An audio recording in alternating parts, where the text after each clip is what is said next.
Мексиканың тарихы мыңдаған жыл бұрын басталады. Бұл жерде байырғы өркениеттер өмір сүрген. Ең алғашқы тайпалар осы аймақта 10 мың жыл бұрын мекендей бастаған. Ал біздің дәуірімізге дейінгі 2000 жылдары Альмек өркениеті пайда болды.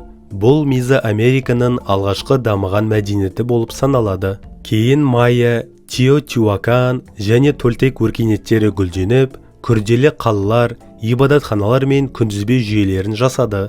Бірақ ең әйгілі ежелгі империя Ацтек мемлекеті болды. Ацтектер 14-15 ғасырларда қазіргі Мехико аумағында қуатты мемлекет құрды.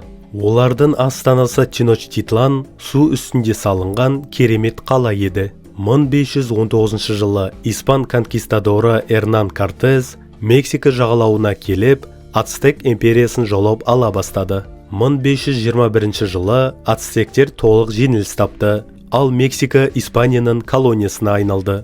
Ол кезде ел жаңа Испания деп аталып, 300 жыл бойы Испанияға бағынышты болды.